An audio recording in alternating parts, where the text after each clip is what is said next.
Good morning students. Continuing with the concept of DT. DT मध्ये बेटा पुढचा concept जो बघायचा आहे तो म्हणजे ऍक्टिव्ह कंपोनंट, पॅसिव्ह कंपोनंट. कुठला कन्सेप्ट बेटा? ऍक्टिव्ह कंपोनंट म्हणजे काय, पॅसिव्ह कंपोनंट म्हणजे काय. कधी कधी आम्ही तुम्हाला सेपरेट क्वेश्चन पण विचारतो. Define active component and write explain in detail, किंवा define passive component and explain in detail. ठीक आहे. बरं, मी इथे 2-3 प्रश्नांचा एकच प्रश्न घेतोय, तो म्हणजे कसा घेतो मी दोघांमधलं कंपॅरिझन. ठीक आहे. ऍक्टिव्ह कंपोनंट बद्दल आलं तर सगळं ऍक्टिव्ह कंपोनंटचं लिहायचं, पॅसिव्ह कंपोनंटचं आलं तर सगळं पॅसिव्ह कंपोनंटचं लिहायचं, दोघांमधलं कंपॅरिझन आलं तर कंपॅरिझन लिहायचं, जसं दिसतंय तसं. ठीक आहे. आधी एक्सप्लेन करतो, मग नंतर सगळं बघू. ऍक्टिव्ह कंपोनंट म्हणजे काय असतात? असे कंपोनंट्स बेटा ज्याच्यामध्ये एनर्जी सोर्सेस प्रेझेंट असतात. ज्याच्यामध्ये एनर्जी सोर्सेस काय असतात बेटा? प्रेझेंट. ज्याच्यामध्ये एनर्जी सोर्सेस प्रेझेंट असतात त्याला म्हणायचं active component. Active components are the components in which the energy sources are present. ज्याच्यामध्ये एनर्जी सोर्सेस प्रेझेंट असतात त्याला म्हणायचं बेटा ऍक्टिव्ह कंपोनंट. मग पॅसिव्ह कंपोनंट्स काय असतात? त्याच्या बिलकुल ऑपोजिट. ज्याच्यामध्ये एनर्जी सोर्सेस ऍबसेंट असतात. ज्याच्यामध्ये एनर्जी सोर्सेस काय असतात बेटा? ऍबसेंट. हा फर्स्ट पॉईंट झाला. सेकंड पॉईंट सांगायला गेलं, आता एनर्जी सोर्सेस म्हणजे काय, मुलांना इथे कन्फ्युजन होतं. ओके, एनर्जी सोर्सेस म्हणजे कुठले असतात बेटा माहितीये का तुमचा? व्होल्टेज सोर्स आणि करंट सोर्स. व्होल्टेज सोर्स आणि करंट सोर्स. व्होल्टेज सोर्स आणि करंट सोर्स यांनाच काय म्हणतात बेटा? Energy sources. आता व्होल्टेज सोर्स, करंट सोर्स म्हणजे कसं ते दाखवतं. व्होल्टेज सोर्स असा जो असतो त्याला काय म्हणतात बेटा? Voltage source. आता व्होल्टेज असा पण असतो, असं पण दाखवतात, प्लस मायनस. कोणी कोणी त्याला बॅटरीचा सिम्बॉल असा पण दाखवतो, कोणी कोणी त्याला बॅटरीचा सिम्बॉल असा पण दाखवतो. राईट. हे काय झाले बेटा? तुमचे सगळे व्होल्टेज सोर्स. हा एसी व्होल्टेज सोर्स आहे. प्लस मायनस दिसलं त्याला म्हणायचं डीसी व्होल्टेज सोर्स. लक्षात आलंय? प्लस मायनस दिसलं तर काय समजायचं? DC voltage source. आणि असा सिग्नल दिसला, हे असं जे आहे हा तुमचा एसी वेव्हचा सिम्बॉल आहे बेटा. हा जो सिम्बॉल आहे तो कोणाचा आहे? एसी वेव्हचा सिम्बॉल आहे. कोणाचा सिम्बॉल आहे बेटा? एसी वेव्हचा सिम्बॉल आहे. ठीक आहे. हे कुठले झाले तुमचे? Voltage sources. करंट सोर्स कसा असतो?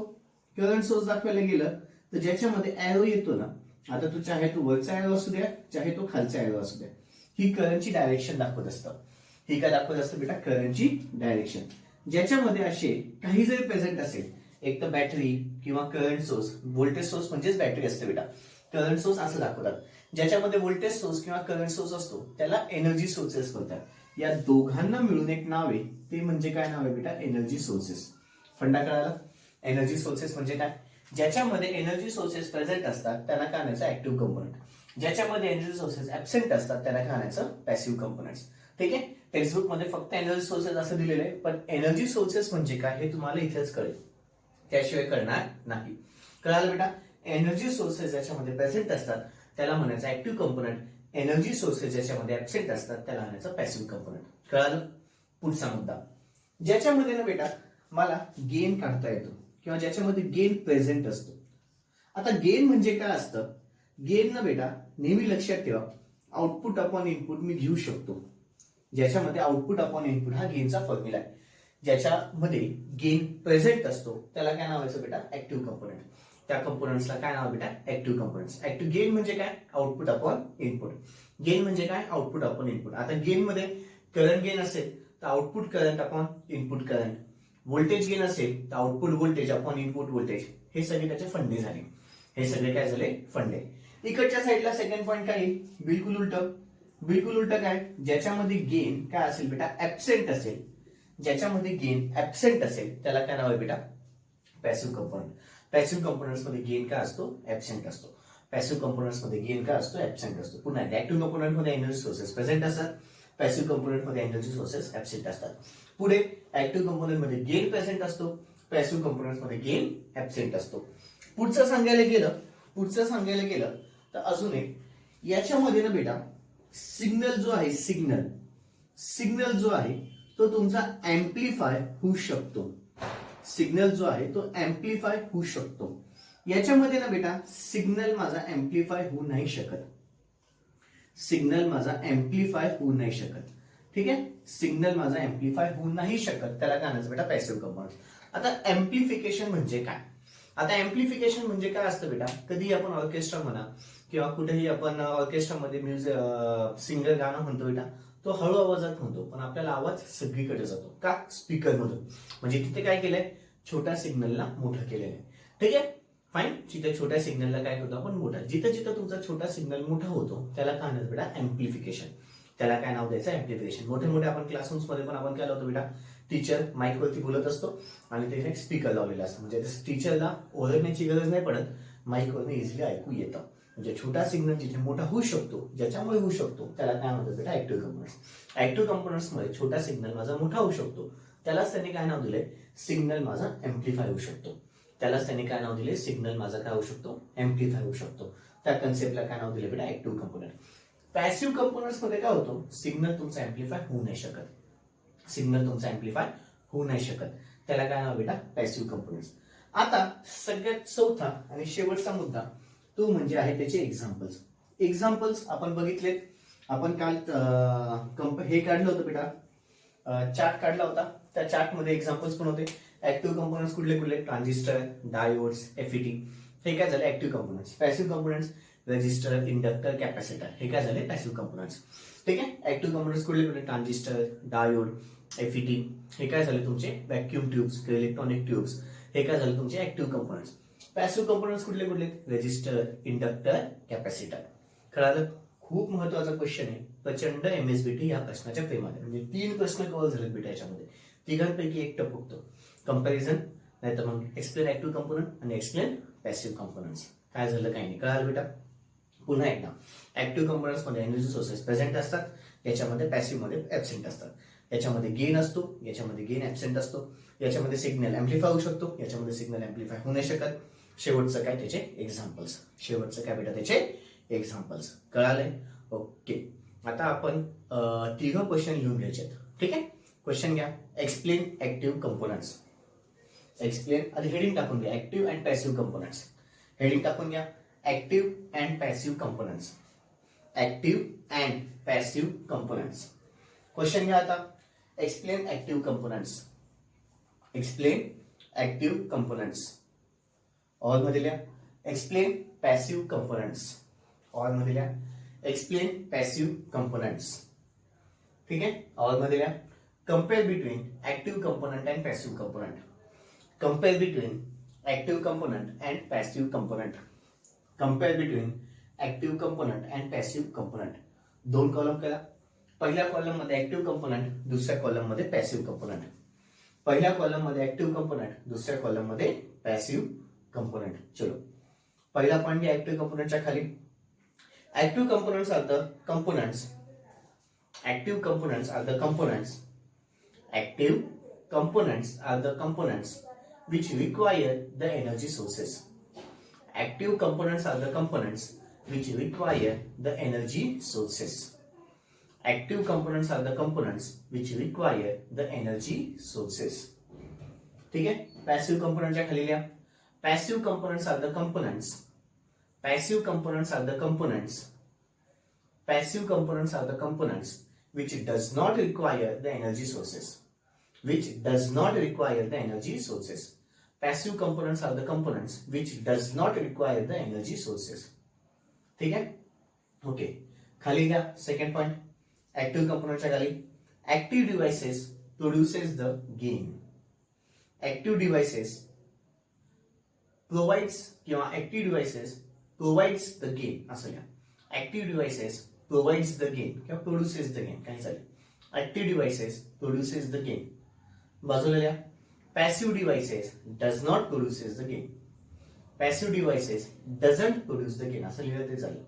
Passive devices does not produce the gain. Passive devices does not produce the gain. Third मुद्दा, third point, active devices can amplify the signal. Active devices can amplify the signal. Active devices can amplify the signal. पॅसिव्हच्या खाली लिहा, passive devices cannot amplify the signal. Passive devices cannot amplify the signal. Passive devices cannot amplify the signal. झालं. आता ऍक्टिव्हच्या खाली example. Example लिहायचंय, transistor. ऍक्टिव्हचे सगळे सांगता बेटा, transistor comma diode, transistor comma diode comma FET, FET comma vacuum tubes, comma vacuum tubes etcetera etcetera ETC. ठीक आहे. पॅसिव्ह कंपोनंटच्या खाली एक्झाम्पल लिहून घ्या. Resistor resistor resistor RESISTOR resistor comma capacitor resistor comma capacitor and inductor resistor comma capacitor and inductor. Okay. आता पुढचा अतिशय महत्वाचा क्वेश्चन आहे, कन्सेप्ट आहे, तो म्हणजे आहे बेटा रेजिस्टर अँड रेजिस्टन्स.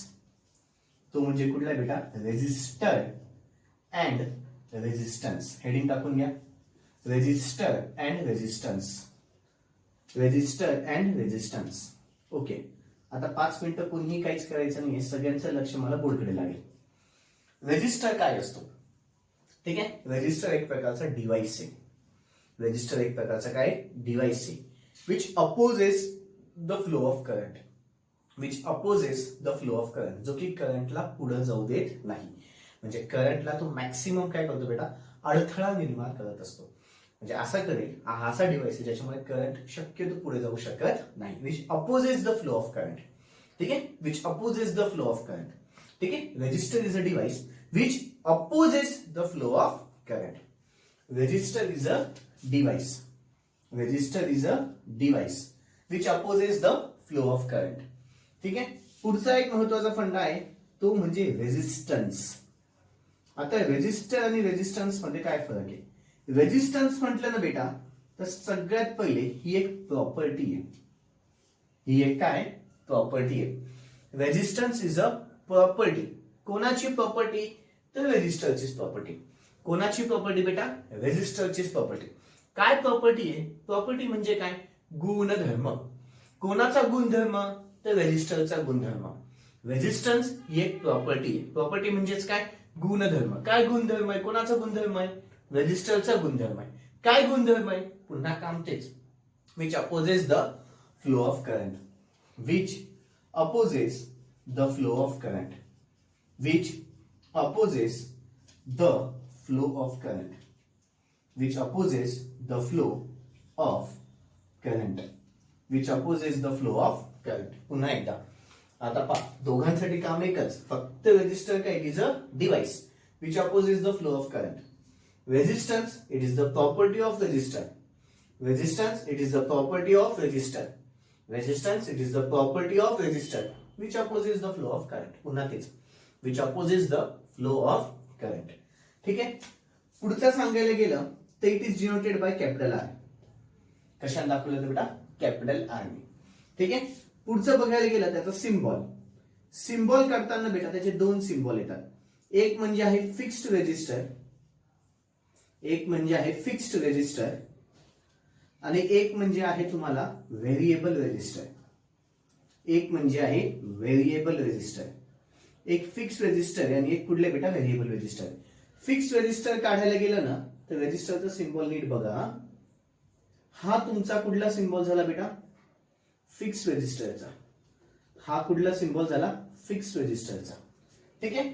आता इथे एक महत्वाचा, मी कधी कधी ना बेटा एकदम बारकाईने पेपर चेक करताना ही लाईन वरच्या साईडला गेली आहे आणि ही लाईन कुठे गेली बेटा? खालच्या साईडला गेली. असं चाललं पाहिजे. ठीक आहे. मुलं घाई गडबडीमध्ये असा करतात. म्हणजे ही पण लाईन वरच्या बाजूला गेली, पा ही वरती गेली, ही पण वरती गेली, तर आम्ही याला रॉंग देतो. कदाचित एकदम बारकाईने चेक करणारे टीचर्स असतील तर याला ते रॉंग देतील, याला ते रॉंग देतील. एक लाईन वरती गेली तर एक लाईन खाली गेली पाहिजे असं लक्षात ठेवा. ही लाईन वरच्या साईडला गेली तर ही लाईन खालच्या साईडला गेली पाहिजे. म्हणजे ह्या पॉईंटने ही लाईन वरती गेली, ह्या पॉईंटने ही लाईन खाली गेली. ठीक आहे. मगच तो काय झाला बेटा? Fix register. व्हेरिएबलचा लॉजिक तेच. पुन्हा ही लाईन वरती जाऊ द्या,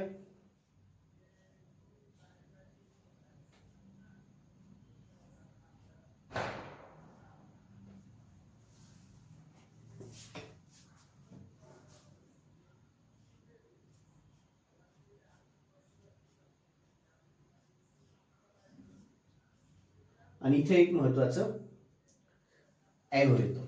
ठीक आहे. हा कुठला रजिस्टर झाला बेटा? Fix register. हा रजिस्टर सेम. इथे पण लाईन वरती गेली, एक लाईन खाली आली, एक लाईन वरती गेली, एक लाईन खाली आली, फक्त काय आलं बेटा? एरो आला. जर एरो आला तर तो माझा व्हेरिएबल रेजिस्टरचा सिम्बॉल होता. तर तो माझा कोणाचा होता बेटा? Variable resistor. ठीक आहे, जो चुकीचा आहे तो करून टाकतो. कळालं बेटा? पुन्हा एकदा रेजिस्टर बद्दल काय सांगितलं बेटा? Resistor is a device which opposes the flow of current. Resistance it is the property of resistor which opposes the flow of current. Denoted by capital I. Symbol fixed आणि व्हेरिएबलचा दोघांचे दाखवले. ठीक आहे, पुढे त्याचा मॅथमॅटिकल फॉर्म्युला. मॅथमॅटिकल फॉर्म्युला त्याचा काय बेटा माहितीये का? Capital R is equal to rho L upon A. Mathematical formula किती बेटा? Capital R is equal to rho L upon A. R म्हणजे काय? रेजिस्टन्स आहे. आर म्हणजे काय बेटा? रेजिस्टर म्हणा किंवा रेजिस्टन्स म्हणा. ठीक आहे, त्याच्यानंतर रो म्हणजे काय बेटा माहिती का? Specific resistance. रो म्हणजे काय? Specific resistance. रो म्हणजे आहे स्पेसिफिक रेजिस्टन्स. छोटा एल म्हणजे लेंथ ऑफ द कंडक्टर. छोटा एल म्हणजे लेंथ ऑफ द कंडक्टर. छोटा एल म्हणजे length of the conductor. A म्हणजे cross sectional area of a conductor. Cross sectional area of a conductor. Cross sectional area of a conductor.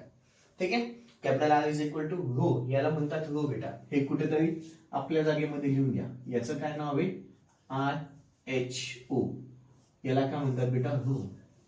याला काय म्हणतात बेटा? Rho. Rho L upon A. ठीक आहे, आणि सगळ्यात शेवटी त्याचं युनिट काय बेटा माहितीये का? रेजिस्टर हा जो डिव्हाइस आहे ना, एक ओहम नावाच्या सायंटिस्टने काढलेला आहे, डिझाईन केलेला आहे किंवा डेव्हलप केलेला आहे. ठीक आहे, मग त्याच्या नावानेच तो त्याचं युनिट दिलेलं आहे. युनिट काय असतं त्याचं? ओहम. युनिट काय असतं? ओहम. त्याला असं पण लिहितात, कोणी कोणी त्याचं सिम्बॉल असा पण काढतो, ओहमचा सिम्बॉल. ठीक आहे, ओहम असं पण लिहितात, कधी कधी सिम्बॉल वेज असं पण लिहितात त्याला. कळालंय? हे सगळंच्या सगळं माझं कोणाबद्दल झालं बेटा? रेजिस्टर बद्दल. हे सगळंच्या सगळं कोणाबद्दल झालं? रेजिस्टर आणि रेजिस्टन्स बद्दल. कोणाबद्दल झालं? रेजिस्टर आणि रेजिस्टन्स बद्दल. चलो हेडिंग टाका, रेजिस्टर अँड रेजिस्टन्स. हेडिंग टाका, रेजिस्टर अँड रेजिस्टन्स. त्याच्यातलं पहिलं घ्या रेजिस्टर. त्याच्यातलं पहिलं घ्या बेटा रेजिस्टर. त्याच्यातलं पहिलं घ्या रेजिस्टर. खाली घ्या. Resistor is a device. Resistor is a device. Resistor is a device which opposes the flow of current. Resistor is a device which opposes the flow of current. Resistor is a device which opposes the flow of current. खालच्या ओळीमध्ये resistance. खालच्या ओळीमध्ये resistance. खालच्या ओळीमध्ये resistance. Resistance is the property of resistor. Resistance is the property of resistor. Resistance is the property of resistor which opposes the flow of current. Resistance is the property of resistor. Resistance is the property of resistor which opposes the flow of current. Resistance is the property of resistor which opposes the flow of current. खालच्या ओळीत it is denoted by capital R. पुढचा पण बेटा it is denoted by capital R. खालच्या ओळीत symbol. दोघं symbol, फिक्सचा पण काढायचा, व्हेरिएबलचा पण काढायचा. बाहेर काही या सांगितलंय, ही लाईन वरती, ही लाईन खाली, ही लाईन वरती, ही लाईन खाली, आणि ते एरो येईल. ठीक आहे, चलो दोघं काढून घ्या पटपट. फिक्सचा पण काढा, व्हेरिएबलचा काढा. व्हिडिओ पॉज करून काढून घ्या पटकन. व्हिडिओ पॉज करून काढून घ्या. अपेक्षा ठेवतो झालं असेल. पुढल्या मॅथमॅटिकल फॉर्म्युला. पुढल्या mathematical formula. Mathematical formula. Capital R is equal to rho L upon A. Formula दिसतोय. Capital R is equal to rho L upon A. Capital R is equal to rho L upon A. Where लिहायचंय. Where capital R is equal to resistance. Where capital R is equal to resistance. Rho इथे लिहून घ्या बेटा कुठतरी. याला row म्हणतात असं. ठीक आहे, rho is equal to specific resistance. Rho is equal to specific resistance. L is equal to length of the conductor. L is equal to length of the conductor. A is equal to cross sectional area of a conductor. A is equal to cross sectional area of a conductor. आणि एक शेवटचा point. The unit of resistor or resistance. The unit of resistor or resistance is ohm. Is ohm. Is ohm. Ohm असं पण लिहितात, असं पण लिहितात. दोघं काढून घ्यायचे पेटा symbol. Ohm. Is ohm. Okay, ठीक आहे बच्चा लोक, इथे खूप महत्वाचा फंडा झालाय. आता उद्या याचे टाइप्स बघायचे आपल्याला. टाइप्ससाठी एक चार्ट आहे आणि सगळे टाइप्स आपल्याला डिटेलमध्ये बघायचे. ठीक आहे बच्चा लोक. ओके बच्चा, दॅट्स ऑल. बाकीचं उद्या. थँक्यू. Good day.